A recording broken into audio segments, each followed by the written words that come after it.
سب سے پہلا گھر جو لوگوں کی عبادت کرنے کے لیے مقرر کیا گیا تھا وہی ہے جو مکے میں ہے،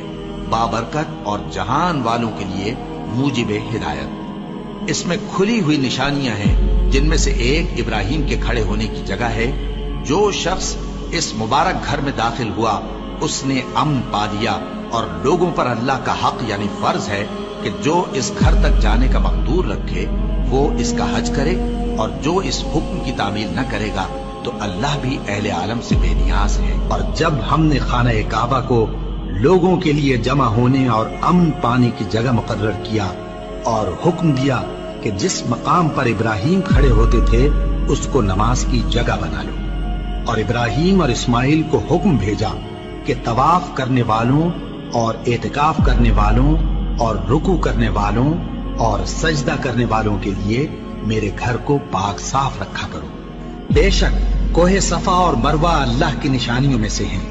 تو جو شخص خانہ کعبہ کا حج یا عمرہ کرے اس پر کچھ گناہ نہیں کہ دونوں کے درمیان چکر لگائے، بلکہ یہ ایک نیک کام ہے، اور جو کوئی نیک کام کرے تو اللہ قدردان ہے، دانا ہے۔ اور اللہ کی خوشنودی کے لیے حج اور عمرے کو پورا کرو، اور اگر راستے میں روک لیے جاؤ تو جیسی قربانی میسر ہو کر دو، اور جب تک قربانی اپنے مقام پر نہ پہنچ جائے سر نہ منڈاؤ۔ اور اگر کوئی تم میں بیمار ہو یا اس کے سر میں کسی طرح کی تکلیف ہو تو اگر وہ سر منڈا لے تو اس کے بدلے روزے رکھے یا صدقہ دے یا قربانی کرے۔ پھر جب تکلیف دور ہو کر تم مطمئن ہو جاؤ تو جو تم میں حج کے وقت تک عمرے سے فائدہ اٹھانا چاہے وہ جیسی قربانی میسر ہو کرے، اور جس کو قربانی نہ ملے وہ 3 روزے ایام حج میں رکھے اور 7 جب واپس ہو۔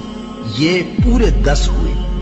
یہ حکم اس شخص کے لیے ہے جس کے اہل و عیال مکے میں نہ رہتے ہوں۔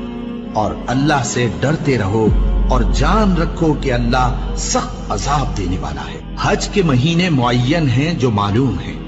تو جو شخص ان مہینوں میں حج کی نیت کر لے تو حج کے دنوں میں نہ عورتوں سے اختلاط کرے، نہ کوئی برا کام کرے اور نہ کسی سے جھگڑے، اور جو نیک کام تم کرو گے وہ اللہ کو معلوم ہو جائے گا۔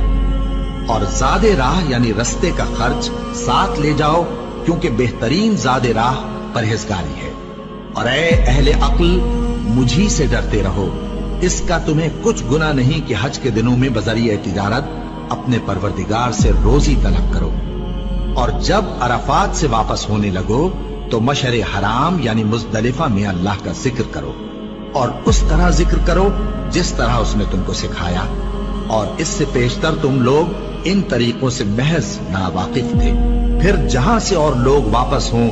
وہیں سے تم بھی واپس ہو، اور اللہ سے بخشش مانگو، بے شک اللہ بخشنے والا ہے، رحمت کرنے والا ہے۔ پھر جب حج کے تمام ارکان پورے کر چکو تو مینا میں اللہ کو یاد کرو جس طرح اپنے باپ دادا کو یاد کیا کرتے تھے، بلکہ اس سے بھی زیادہ۔